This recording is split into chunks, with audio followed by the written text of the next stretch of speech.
আমাৰ কংগ্ৰেছ চৰকাৰে এডাল ডাঙৰ অজগৰ সাপ এপিএছচিত থৈ দিছিলে। তেওঁৰ নাম আছিলে ৰাকেশ পাল। যোনে চাকৰি খোজে সি 1 কোটি টকা অজগৰৰ পেটত দিলেহে চাকৰি পাইছিলে। হয়নে নহয়?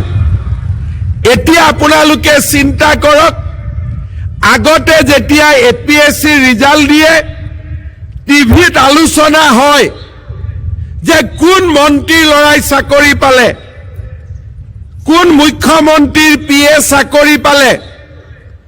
আগতে আলোচনা হৈছিলে কোন মন্ত্ৰীৰ খুলখালিয়েকে চাকৰি পালে, নহলে কোন অফিচাৰৰ ল'ৰা ছোৱালীয়ে চাকৰি পালে।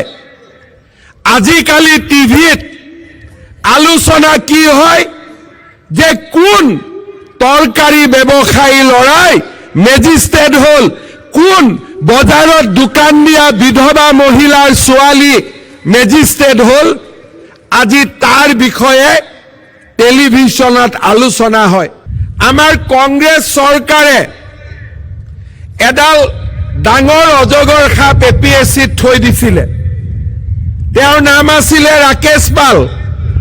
যোনে চাকৰি খোজে সি 1 কোটি টকা অজগৰৰ পেটত দিলেহে চাকৰি পাইছিলে। হয়নে নহয়? এতিয়া আপোনালোকে চিন্তা কৰক, আগতে যেতিয়া এপিএছচি ৰিজাল্ট দিয়ে টিভিত আলোচনা হয় যে কোন মন্ত্ৰীৰ ল'ৰাই চাকৰি পালে, কোন মুখ্যমন্ত্ৰীৰ পিএ চাকৰি পালে। আগতে আলোচনা হৈছিলে কোন মন্ত্ৰীৰ খুলখালিয়েকে চাকৰি পালে, নহলে কোন অফিচাৰৰ ল'ৰা ছোৱালীয়ে চাকৰি পালে।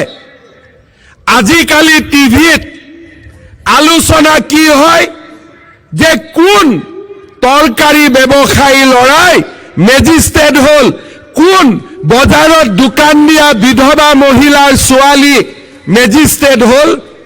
আজি তাৰ বিষয়ে টেলিভিছনত আলোচনা হয়। আমাৰ কংগ্ৰেছ চৰকাৰে এডাল ডাঙৰ অজগৰ সাপ এপিএছচিত থৈ দিছিলে।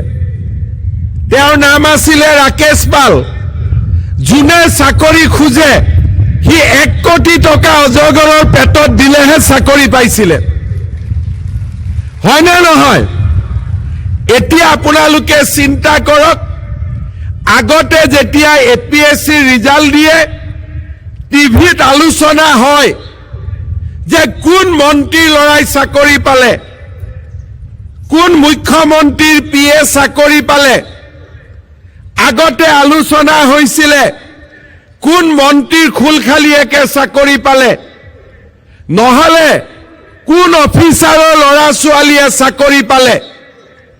আজিকালি টিভিত আলোচনা কি হয় যে কোন তৰকাৰী ব্যৱসায়ী ল'ৰাই মেজিষ্ট্ৰেট হ'ল, কোন বজাৰত দোকান দিয়া বিধৱা মহিলাৰ ছোৱালী মেজিষ্ট্ৰেট হ'ল।